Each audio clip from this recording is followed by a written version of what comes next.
Good morning. Paul Boyce. I am CEO and President of PWGC, and welcome to our monthly podcast, The Environmental Echo. Today we have a really exciting guest, a guy I've been trying to get on here for quite a while now, and someone I've known for a little bit of time, and he's a lifetime Long Islander like myself. We have Jeff Szabo, the CEO of the Suffolk County Water Authority, with us today. But before we begin, I just want to reach out to our listeners and let them know that if you guys are interested in getting a hold of us or contacting us, the best way to do so is through our website, which is www.pwgrosser.com/podcast. If you guys have questions, comments, ideas, thoughts, or you think of anyone you want to be a guest or topics, please share the information with us. We'll get back to you. We're very excited about this. And let's just jump into today's guest. We have, again, Jeff Szabo, CEO of the Suffolk County Water Authority. He's been in that current position since 2010, huh? Wow. Longer than I thought, which is great. And just so you know, the Suffolk County Water Authority is Suffolk County's largest municipal public water supplier. It's serving 1.2 million residents of Suffolk County with clean, safe drinking water, of which I am a resident and consumer of that water, and I will testify that it is excellent, okay? Some of the achievements that Jeff's had during his tenure with the Water Authority is the development of the utility's first long-term strategic business plan, which identifies key objectives to transform Suffolk County Water Authority's operations over a 10-year period, which includes completion of the transition to automated meter reading technology. I got to jump in and say something real quick. You know, I love it. I appreciate it. But I used to call in and get that dollar off my bill. I mean, that all the time. No more of that, right? But the automated stuff has been terrific. Implementation of a mobile workforce technology, which I hope he'll share a little bit of that with us today. Development of long-term sustainable water supply plans for vulnerable areas. Development of new treatment methods for emerging contaminants, and conducting vulnerability assessments of critical facilities, among other objectives. Jeff was also the architect of the creation of the Long Island Commission of Aquifer Protection, LICAP, which that has an annual report. I know PW Grosser, we were involved in that in the early beginning with some of the geothermal stuff, and perhaps we'll talk a little bit about that. But the LICAP study and the annual reports, it's a bi-county effort to identify threats to Long Island's sole source aquifer and provide a blueprint for regional management of Long Island's groundwater resources. He's been past chairman of that organization, and I remember those days, you know, back when it started. Jeff also serves on the National Drinking Water Advisory Council, which provides recommendations pertaining to the Safe Drinking Water Act to the United States EPS, the Environmental Protection Agency. And he's on the board of directors of the Association of Metropolitan Water Agencies. Now, that's something I don't know anything about, which could be interesting. About that, good. Sure. He's also, it goes on and on here. He's chairman of the Legislative Committee, and additionally, he serves as chairman of the Central Pine Barrens Advisory Committee. And under his guidance, has received multiple awards for various organizations honoring Suffolk County Water Authority's performance and commitment to the environment. And I want to welcome Jeff to the show today. Thank you, Jeff. We're very glad to have you here. That is quite a long list of accomplishments. It's quite a long intro, Paul. Yeah. Well, thank you very much. I really appreciate the opportunity to be a guest today to talk a little bit about the Suffolk County Water Authority. Terrific. And again, we're really excited to have you here. Here on the Environmental Echo, we're going to stick to mostly to environmental topics, but if we tend to drift off a little bit, don't be afraid to dive right in, okay? But speaking of diving right in, let's get to our first, topic at hand. We mentioned emerging contaminants in your introduction. Can you tell us a little bit about that and how that's affecting the Water Authority these days? Sure, absolutely. So the Suffolk County Water Authority has a state-of-the-art laboratory on Motor Parkway in Hauppauge, and we test for over 400 chemical compounds. That's about 250 more than we are required to. We're very proud of that. I wish I could take credit and say it was something that I initiated during my tenure as chief executive, but they've been actually doing it for probably close to 30 years. So we test for more compounds than asked by the EPA or the State Health Department, and we're proud of that. And I think that all of the data that we collect is provided to our customers. It's available on our website, and it allows the residents of Long Island and people who are customers of the Suffolk County Water Authority to know exactly what is in their drinking water. Emerging compounds, the New York State Department of Health has been extremely aggressive in looking to see what is found in drinking water across New York State. And the last several years, they have set maximum contaminant levels, which is an MCL, which is the highest amount that a compound could be detected at before it needs to be removed by treatment for compounds like 1,4-dioxane and PFOA and PFOS. And that was sort of spearheaded through the Governor Cuomo at the time. Governor Cuomo's Drinking Water Quality Council that meets on a regular basis to set new standards. So they've addressed 1,4-dioxane, PFOA, PFOS, and in 2022, they're seeking to expand and to put additional regulations for other compounds within that perfluorinated family of chemicals. So we expect additional regulations to come. The good thing is, if there is a good thing, is that PFOA and PFOS, they are removed by traditional, approved, well-known treatment methods like granule activated carbon. And when we talk about carbon, I guess the best way to explain this to the listeners would be, some folks in their home, in their refrigerator, they may have a Brita filter. Yep. Right. A Brita filter, it's carbon. Sometimes you'll see, little charcoal specks that appear in your water, typically from the filter. Take that and multiply it by, a couple of thousand. Yep. And it's essentially running, carbon through water before it gets out into the distribution system and into residents' homes, into to their faucet. So carbon will remove most of the PFOA, PFOS. On the 1,4-dioxane side, it was a lot more difficult because at the time of the regulation being set, there was no approved treatment method, and that left us, that left us in a position where we knew that the regulation was likely to occur. So years before the MCL was set for dioxane, the engineering staff at the Water Authority, at my direction and our board support, working with outside consultants, developed an advanced oxidation process and after years-long discussions with both the local health department and the state health department, it was finally approved, and the system was put into operation at one of our well fields, and it's effectively removing dioxane from drinking water. So it's a good thing. Yeah. We're moving in the right direction. The issue that we're dealing with now is that dioxane is detected across both Nassau and Suffolk County. And there are literally hundreds of wells that have detections of it. And our job is to remove it. We didn't put it there, but it's our job to remove it. So we've been deploying these AOP reactors at various sites throughout our service territory as other and drinking. AOP stands for? AOP is advanced oxidation. Yep. So it's essentially UV lighting, a tube with UV lighting at a very high temperature that destroys dioxane before it goes into a granular activated carbon treatment system and then out to the distribution system for consumption. But we've been working with the state where we've made it our number one priority to get these reactors in place, delivered, and operational as soon as possible.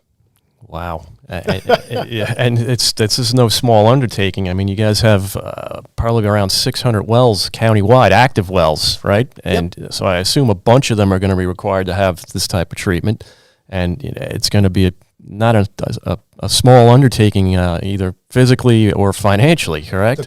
Absolutely. So our well field spread from Melville in the west to Montauk in the east, and there are easily 60 wells that would need to get treatment on to comply with the standard and half the standard. So the Water Authority not only treats to the regulation of 1 part per billion for dioxane, but we treat to half the standard, and we do that with most of our organic chemical compounds to ensure that if there are spikes, right, there are samples taken at well fields routinely. And dioxane is something that the levels could fluctuate, and we're constantly checking to ensure that we're meeting the standards. But if there is a fluctuation and it moves from below half the standard to above half the standard, we know that the treatment will be in place to remove it before it gets out to the drinking water customers. Wow. I mean, and the cost, Paul, you talked about the cost. We can't minimize the cost. Potentially, hundreds of millions of dollars, certainly close to $1 billion for Nassau and Suffolk County. And that's, if you look at not only the capital construction cost, but also the long-term operating cost. Yeah, the O&M, right. It's absolutely, it sort of blows your mind a little bit. So we do have litigation that we've initiated against the manufacturers of these chemicals. We're hoping that we're successful, but that will have to run its course, and that may be a couple of years before we have anything definitive on that front. And we'll need treatment long before then, right? Absolutely. Mm-hmm. So what did we have to do? Regrettably, a couple of years ago, we instituted a water quality treatment charge to specifically pay for the treatment associated with emerging compounds. It is a $20 quarterly charge to all of our customers. We weren't happy about it, but we needed the funds to get treatment in place as quickly as possible.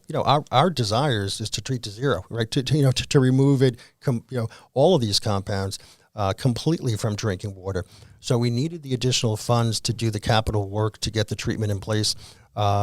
And it's $80 a year, $20 a quarter. We bill quarterly, and we're hoping that we're victorious in our litigation, and that may provide some relief for our customers. Well, I still will say, no one's going to be happy when they hear they got a surcharge or a rate increase, regardless. But water is still the most affordable utility here on Long Island, at least in my experience. You look at electric or gas, oil, cable, whatever else is coming into your house, I'm paying a lot more for that. And this is certainly, if not as important, maybe even more important than those other utilities. I can live without cable and internet, maybe not comfortably, maybe. Okay? But I sure can't live without water, So that's how important this is. And it's still, to me, the most affordable of all of that stuff. And thank goodness for that, because I also use probably more of it than any of the others. Well, I really appreciate you saying that. And historically, we've had, relatively low drinking water rates. And we make every effort to keep those rates as low as possible. Annually, we do a review of our revenue and our costs, capital costs and capital budget, and we try to forecast out a little bit, of course, to make sure that we're charging the appropriate amount. The fees that we levy and the service for water is something that the board is very mindful of, and we try to keep as low as possible. But when you have an issue like emerging compounds, that's going to cost, like I said, hundreds of millions of dollars, if not close to $1 billion. That needed to be addressed directly.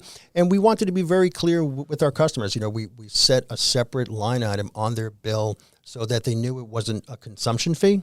It wasn't their quarterly service charge. It was a direct line to address this specific issue so that we can be as transparent as possible. Yeah, I as a ratepayer for I appreciate it. I'm not complaining at all. It's still the most affordable utility I'm using and relying on, and I've never had any problems. Occasionally you might see some brown water show up when the guys are flushing hydrants and stuff, but I've never had a service interruption. I've always had excellent pressure where I live. Thankfully, I'm down by the bay, so I guess I'm by a low point in the system, which usually helps. And but it's been a pleasure to be a resident in Suffolk County and rely on you guys.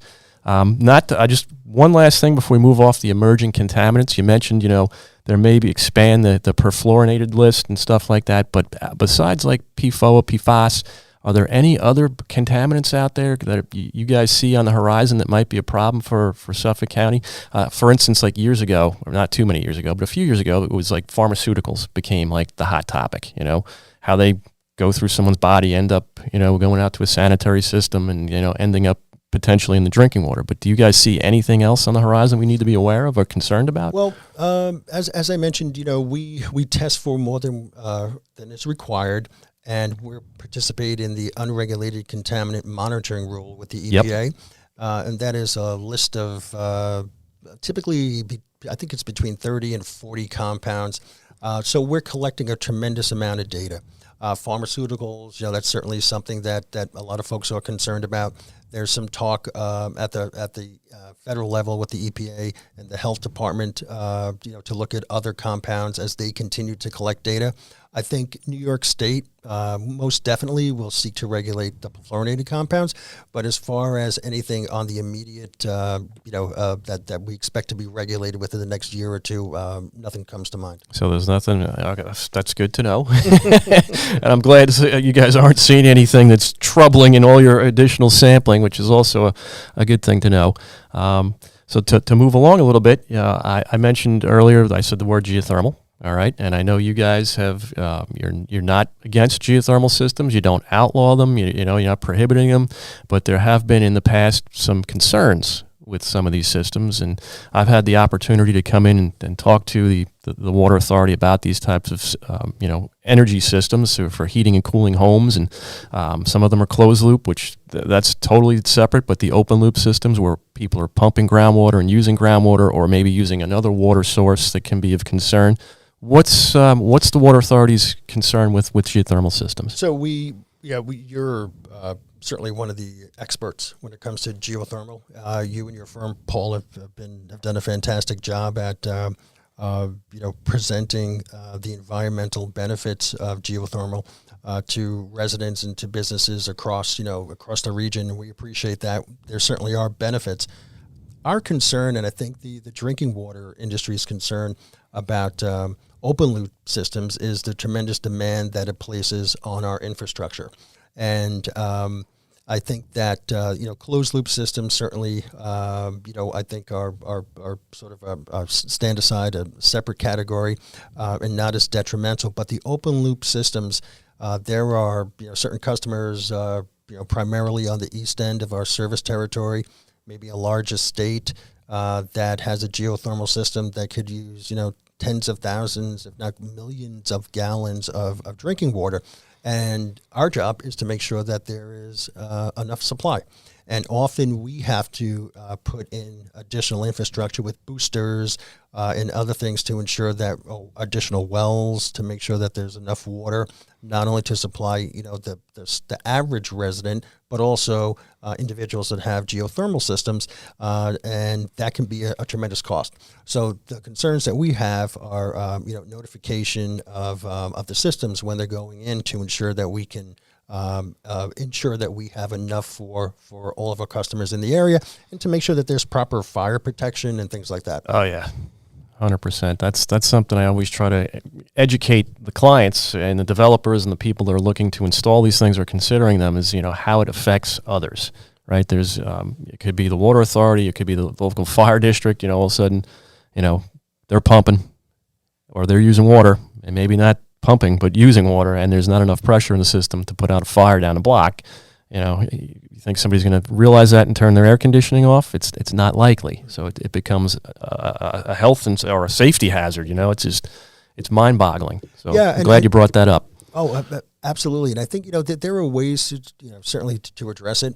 And I think having the conversation and with individuals like yourself and under other industry leaders, I think that that's always beneficial to try to move what is essentially, in many respects, an environmentally positive thing forward.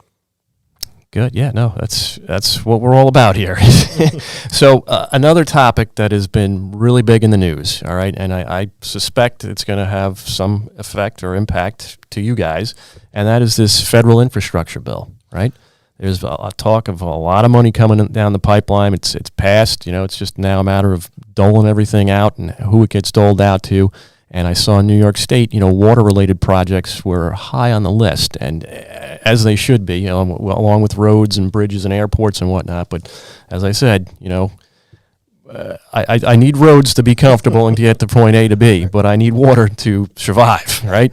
Absolutely. So how do you guys expect this to impact the Water Authority, if at all? We're very, very optimistic, very excited about the opportunity for a federal infusion of funds. Let's be clear, there really hasn't been, federal assistance of this magnitude for drinking water in many, many years. So a couple of things are happening. You have the state legislature back in 2017, 2018, began to become more aggressive in providing grants for drinking water purposes, across, downstate, upstate, across the entire area. And we've been very successful in submitting applications to the Environmental Facilities Corporation for treatment, for treatment and for improvements. It could be as simple as replacing, a 100-year-old, antiquated water main that certainly needs to get replaced. To provide, again, better service, better reliable fire protection. It could be for construction of elevated storage tanks or treatment. So over the last several years, we've been awarded close to $30 million in grant money from the state. So every dollar we get from the state means that our customers are paying less for the improvements that are needed to happen. The federal money, and we're still trying to get the specifics, right? We've had conversations with our federal elected officials, with Senator Schumer's office and members of the congressional delegation, and also with folks from the Environmental Facilities Corporation. So we don't have, we suspect that the process of applying for and receiving grants will be similar to the process that they use for a lot of the state money, which will be through the Environmental Facilities Corporation. There'll be a rating system, there'll be an evaluation period, and then an award. But we're waiting on specific information. But it is historic, and we're going to take every advantage, every opportunity to secure as much funding as possible. Some of the things that we want to do with this money. I was going to ask, what's your wish list, right? I figured that that was next. Believe it or not, Paul, there are between 25 and 30,000 Suffolk County residents that are still on private wells, that are not connected to the Water Authority or the Riverhead Water District or the Hampton Bays Water District. They're still on private wells, and many of those wells are threatened by these emerging compounds. And over the last several years, we have worked very cooperatively with the town of East Hampton and Suffolk County and the state of New York in bringing these folks on private wells and get them connected to the Suffolk County Water Authority. In those instances, there has been either town money or federal or state money or county money to help offset the cost. It's very expensive to lay water main and to connect people to drinking water. So we've developed a plan trying to secure state money and federal money to connect these last 25 or 30,000 people and get them off these private wells that potentially threaten their health and get them clean, safe drinking water. Well, it's interesting. You mentioned that most of them are east, the east That's end, right. It's the forks. And, I know there's a lot of agriculture out there still, farming, pesticides, fertilizers, not only just, PFOA, PFAS type stuff, but absolutely. I know we're dealing with a bunch that, nitrogen can be an issue. How do you deal with that too?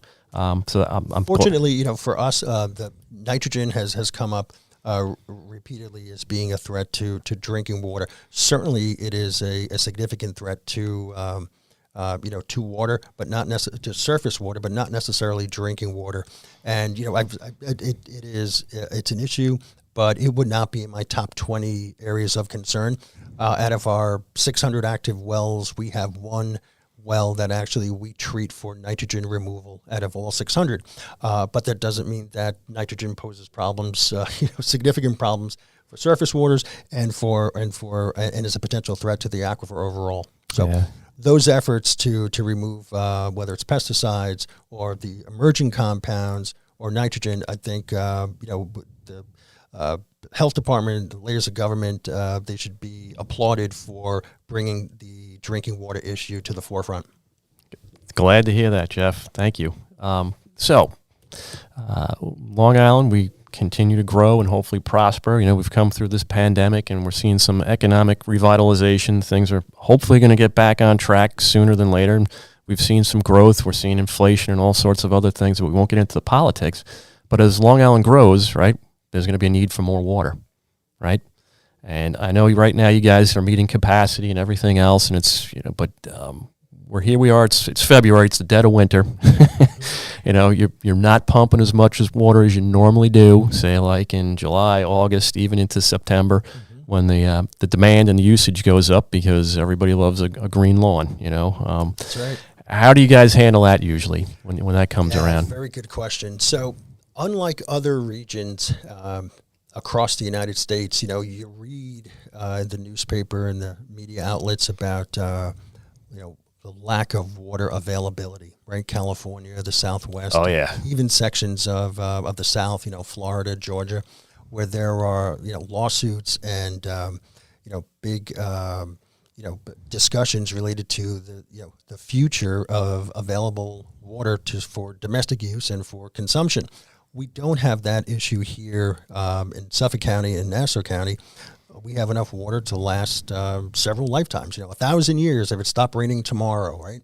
If it stopped raining tomorrow, we would have enough water in the aquifer to last for hundreds, if not thousands of years. That's a good thing. But that doesn't mean that we don't look at trying to ensure that we have it and it's available. So we're constantly looking at our internal infrastructure to see what improvements we need to make to ensure that we have the supply when it is needed. A lot of that will, depend on which section of the service territory you're talking about. Certainly, the demands moving forward into the future are different in Western Suffolk than they are in Eastern Suffolk. I'll bring up a particular project that we're pushing forward at this point. We do supply drinking water to the residents of Southold. And our distribution system in Southold is sort of this... It's been put together over the years with a series of very small drinking water wells with low capacity and small inch diameter water mains, and there's enough supply there. But they also have some issues with the aquifer itself out there. It's not as deep. It's fragile. You have some saltwater intrusion. Oh, you're getting into my next topic. Yeah. So you have some issues out there. And at times we have struggled with locating property for a potential new well field. And if you do have a piece of property, how much water are you going to be able to take from the aquifer to serve in the area? So we are looking to get some of the federal funds that we just talked about to construct a $30 million pipeline, essentially bringing water from Flanders to, in the Riverhead section over high quality drinking water. It's been there. It's Pine Barrens pure, essentially. It's very high quality. We have enough there that we can move it from that area in Flanders over to Southold, and that will allow for aquifer restoration and preservation in Southold, which I think is also a very, very beneficial thing long term for the North Fork. So that is that's a significant project. We're in the development stages of and the engineering phase of putting that together. But we think long term, we're bringing water from where we have it to where we need it, and also allowing the aquifer to ease off on the wells that we presently use in Southold eventually, so that they can restore themselves. And I think it's a good thing for the customer perspective, and certainly a good thing for all of our residents. Oh, that's great. But you brought up my next topic, which was the saltwater intrusion issue. And speaking of Southold, we just did a project out there when we studied groundwater modeling, where we were modeling the saltwater interface, and it was literally Southold, all right? And we saw how fragile and sensitive and very responsive that aquifer is to pumping. We actually had to model some of your well fields in there too, and see what happens and how it affects, what we're trying to do or the client's trying to do. And we did see, intrusion under certain conditions, and so it is very, very fragile, very sensitive, especially the way that the aquifer is set up out there with these different layers of clay and lenses of clay and how it reacts. We're also, we're fortunate we're involved with other projects with other municipal water suppliers on the south shore of Nassau County, and they are Lloyd users, all right, and they have very great concerns, as that's their only supply. Mm-hmm. Okay, everything else above there is got salt in it already. So we're engaged right now. We're doing another modeling study where we're looking at how that water that interface is going to move either horizontally or vertically, and how can they manage this, or how long do they have until things go salty on them, again, growth and conservation and a few other things, maybe to have to import water, like you said. But are there other areas of Suffolk County where you guys are experiencing issues with saltwater intrusion, and what are you doing about it? Yeah, Paul, you really nailed, the two areas in Nassau and Suffolk County on the head. Whether the two that jump to mind most definitely, Southold and the South Shore, Nassau County. That when it comes to saltwater intrusion and the fragile nature of the aquifer related to enough of a supply, those are the two. I think most of your listeners probably don't really understand the difference between the aquifer out east on the eastern end of the island and the aquifer in western Suffolk and certainly in Nassau County, and water availability in each of how that sort of changes as you move across the island. It does. It really does. And it's really important. Most of the wells that we have on the east end are relatively small. A fraction of the wells that we like well capacity, meaning the amount of water that we can pull from the well in order to supply. It's a fraction of what it is in the western half of our service territory. But when it comes to intrusion, it's those two areas. We also, there are times from an infrastructure perspective, we have concerns about our wells on Fire Island. I was going to ask. Fire Island, not only from, sort of a climate change perspective and the long-term availability of the wells that serve the residents on Fire Island, but also from saltwater intrusion and some other issues that we have there. So we've been extremely aggressive, again, receiving state assistance to improve the infrastructure there and to harden the infrastructure. But the drinking water quality from those wells is something that we always keep our eye on and struggle with. Yeah, it's not an easy issue. Like I said, we're currently involved in a project that it's going to be a challenge. If we're just in the beginning stages of it, but if we see that saltwater interface does start migrating towards the supplier's wells, and they do go salty, there's going to be a real issue. Yeah, and real issue. The other thing to point out is, and I think a lot of your listeners may not know this either. It's very interesting, but we don't move water from from Huntington to to Bayport or Brookhaven, or the water that you drink and the water that you get is typically from within a couple of miles of where you live. There's it may be a well field that you're not really sure was is there a piece of property back on that street? You don't really know what's back there. But we try to do a good job of being very quiet but being good neighbors, making sure that our well fields and our properties are in residential areas but are well maintained and not problematic for customers. But most of the water that people drink is from right around the corner from where they live. And you mentioned Bayport. That's where I'm from. So yes, and I know where the well fields are. To me they're obvious. But my wife, the school teacher, I'm like, oh, that's a well field. Well, what are you looking at? There's nothing. I'm like, you guys are very discreet and you're always very, very good neighbors. So I appreciate that too. So we mentioned this. It's a very vulnerable and valuable natural resource.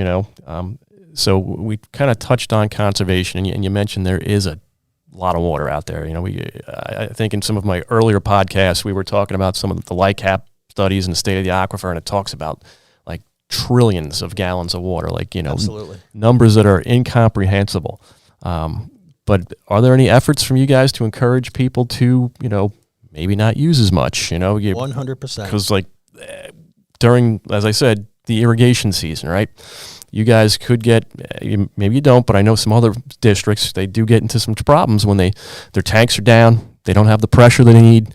Like I mentioned earlier, if a fire broke out or something like that, you could have some concerns. Absolutely. We pump about 70% of all of our water for the year between, say, May and September. So if we're pumping, and most of that, Paul, that's from residential irrigation systems, people watering their lawn. The domestic use doesn't typically change throughout the year, right? People cook, people, they have they bathe, they clean. Exactly. So that's, stays pretty standard throughout the course of the year. What drives up use is the home irrigation system and the business irrigation systems. Pools and other things play a role, but it's really the timing of the sprinklers. And although we may have enough water to last generations, we think that we're stewards, and we all need to play a role and to educate the public about the value of water, and that it's not just because we have it, it should not be abused, and we should understand that it's our job to ensure that we're not wasting it. So we've been extremely aggressive at the Water Authority. We've developed a couple of programs to educate the public, and also with LICAP, with the Long Island Commission for Aquifer Protection, when that commission was extended for another 5 years in 2018, we established a conservation subcommittee to focus on bringing attention and changing people's habits long term related to conservation. And this doesn't happen overnight, and it may take, like with anything else, any other branding, any other educational program, it could be generational. But we're committed to making sure that people know the value of water, and that we're here for a short period of time, and we want to make sure that drinking water is available for future generations. Oh man, that's good to hear.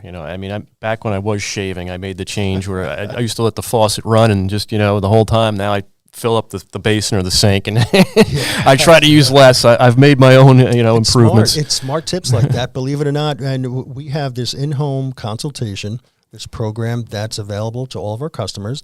We call, it's a Water Wise program, where we send a staffer from the Water Authority to look at your consumption history, to check your account, to sort of pull some information from the customer. How many bathrooms do you have? Kitchen? Do you have an irrigation system? What's the time of use and things like that, to better educate them and to give them pointers on steps that they can take individually to make a difference. The program's been very successful, and we're planning to continue that into 2022 and beyond. Excellent. And I hopefully only have a couple more questions for you, because this has been fascinating. There's been recent changes to the lead and copper rule. I'm sure you guys are very familiar with this, right? They are looking at it. I think it's in the process, or it has been. It's been revamped, where the lead levels now they've reduced it, right? Before it used to be 15 parts per billion or some, very, very small number. It's going down to 5. How's the Water Authority going to react to this? Is it going to impact you guys? I mean, what are you doing to prevent corrosion or treat for it? What are your options? So, very good question. It's certainly a topic that's going to get a lot of attention moving forward, and only continue to receive media attention, and also attention from the drinking water suppliers and the regulators in having conversations with the public. So the Water Authority has been very much involved in trying to ascertain where the federal government, the EPA, and the health department, where they're headed with this. The first step is creating an inventory of services. It's very complicated for us because we have over 400,000 connections serving accounts, staggering. serving Staggering. 1.2 million people. But we've developed a program where we're able to get the inventory that's needed in order to. That's the first step. In order to take that portion, put the checkbox on that. We're not, we haven't begun collecting the data. There is still, almost every week it seems like there's a new webinar or some new information coming from constantly from regulators, to whether it's a change in what they've been proposing or to provide additional guidance. I think some of the folks who will dictate to the suppliers what they need to do. I think that some of that stuff is still up in the air right now, but we're monitoring it closely. We don't think that it'll be. I know there are agencies across the United States that are I don't want to say intimidated by it, but are dedicating a tremendous amount of resources to ensure that they comply with the new lead and copper rule. We certainly are doing that, but we don't think just because of the makeup of our service territory that it's going to be a task that we can handle. Excellent. I mean, and do you guys mostly focus on pH adjustment, with a caustic or a lime or something to raise the pH? Well, we have what's your part of our preferred? our historic corrosion control methods. That's something that I think has certainly worked to our advantage. Absolutely. And I think moving forward it'll though doing that for so many years to ensure that we comply will be beneficial as we continue to and they start to implement the lead and copper rule. So. There's certainly a lot of discussions going on about it. It's been a hot topic for the Water Authority and certainly the Long Island Water Conference and all the providers. So we're keeping our eye on it and make sure that we'll be at the forefront. Yeah, we are watching it closely too. We've got a lot of clients that they have, as you mentioned, there's some private wells, and some of them serve. We have hospitals and schools, and some of them are these non-transient, non-community water supplies, and it affects them. So it's been very interesting, and it could be very challenging for somebody that's not hooked up to the Water Authority, which may be another encouragement to absolutely to join, so to speak. I think too the one of the most important things is going to be the dialogue between the agency, the drinking water provider in most cases, and the customer. And, having a clear dialogue and an understanding of the steps that need to be taken, whether it's a replacement of a service line, and the cost of that and who's going to pay for that. But I think having those conversations early and trying to educate the customer base as soon as possible, I think that will, obviously be very beneficial moving forward. Oh boy, yeah, this is going to be interesting when this thing gets finalized. So, as you said, we're keeping an eye on it. So, last question I have, right? So, maybe not so much specifically to water quality or water chemistry or capacity, but more towards your staff, right? There's been labor shortages in many, many different industries right now. Engineering. I could just say, like, if this infrastructure bill comes to fruition, I've been to conferences and I've said this on other podcasts. It's the prediction is we're gonna need about 80,000 more engineers, nationwide to just keep up. And right now we can't keep up. There's more work out there than we can do. So I encourage anyone that's interested in the engineering field, get involved. But, I know a lot of guys at the Water Authority from, the distribution side to construction to the operations to guys like yourself and, some of the hydrogeologists. You guys, very broad, very diverse. Do you have enough staff right now, and do you see into the future needing more? Great question. We have about 575 active staff. Everything from chemists in our laboratories to engineers in our engineering department, IT staff, customer service, field staff, construction staff, very diverse, very talented and committed. One of the things I want to say, I appreciate, when you work for an agency like the Water Authority, our employees understand our mission and the significance and the significant role that we play in the community.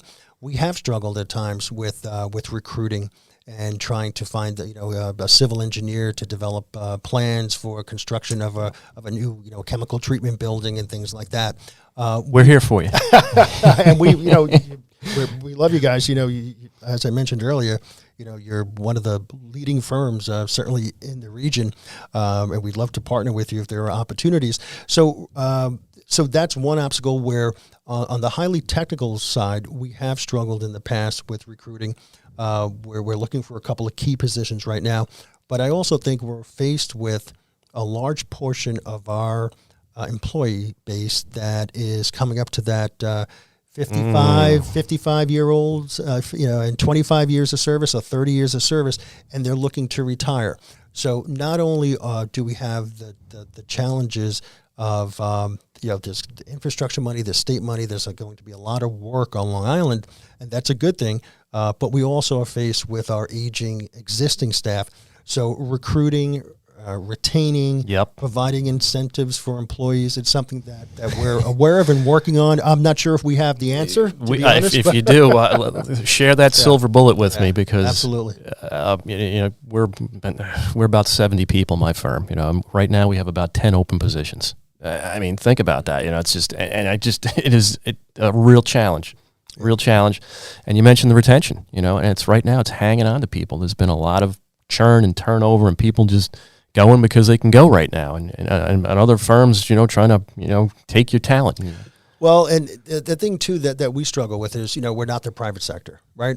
We're quasi-governmental. We're a state authority. We don't have taxing ability. Now, do you have unions? You do. We do. Yeah. So we have about 2/3 of our 575 employees are represented by. We have a small union in our laboratory, and local 393 represents the bulk of them.